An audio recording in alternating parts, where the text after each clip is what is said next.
Everyone, it's Matthew Neely from Hillcrest, and I wanted to leave you a uploaded message today to talk about COVID-19 at Hillcrest.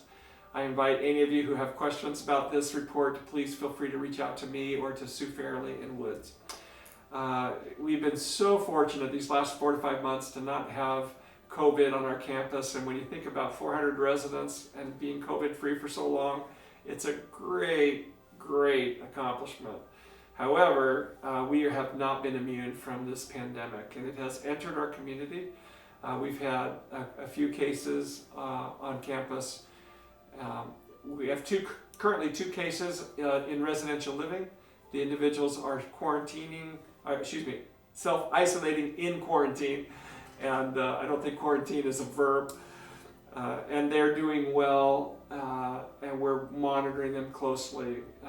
But the concern that I want to report today is that in skilled nursing in Woods, we have additional cases. Last week I reported that there were 3 staff and two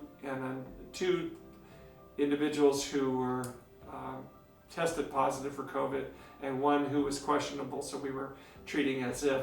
Well, today we found out this afternoon that we have 22 additional residents who have tested positive for COVID-19 in Woods, and we had 8 additional staff.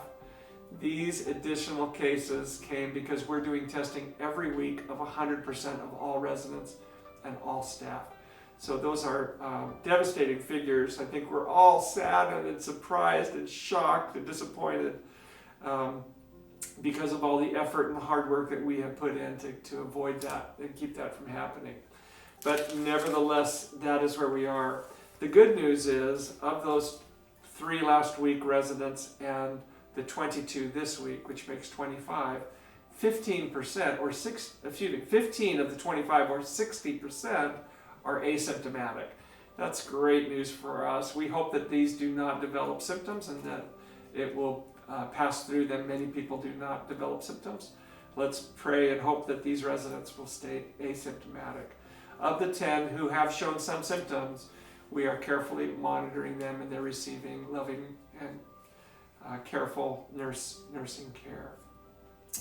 We had 3 staff members last week and we had 8 this week, which makes 11. Of those 11, 6 are asymptomatic and 5 have had shown some symptoms.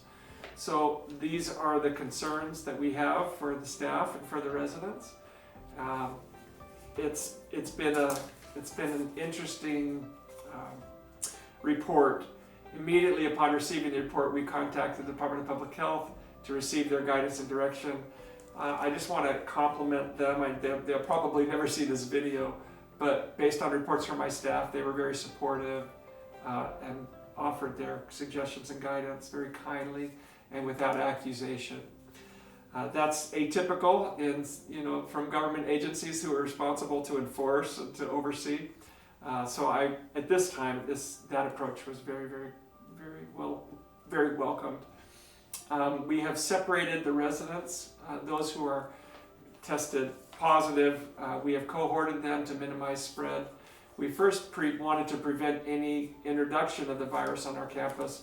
Now we must focus our attention on not only preventing the spread, but containing it and keeping additional people from being infected.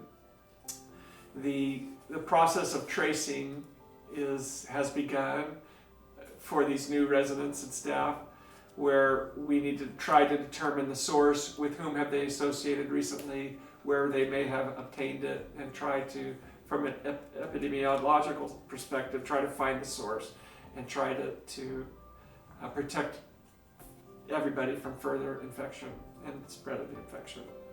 So although it's sad, I feel like we've had some great success and we know what we must do now and we've implemented it. I want to highlight and hail Sue Fairley, Kathy Griffin, every RN, LVN, CNA, every department head who works in Woods, including all of the dining staff, the laundry and housekeeping, the social work staff, and resident life enrichment staff, who really care for our people there. Keep them in your thoughts and prayers. think of ways that you can encourage them. This is a difficult time. Some people are a little bit frightened about the circumstances and want to know what they can do. So to receive kind notes or voicemails or even an email, if you want to send an email, can be a real lift for them, and I invite you to do that. As far as Hillcrest goes, I'm confident that we are doing the things that we should be doing. It's, though disappointing, it's not completely unimaginable or unexpected. It could be much worse. We're grateful to have no cases in memory care, assisted living, that is Birch Court, Maple Court, Cedar Court, and again only 2 in residential living because of being exposed elsewhere. So with that, I wanted to open it up to any questions. Please feel free to contact me or Sue Fairley. Please, if you have suggestions or recommendations, please feel free to reach out.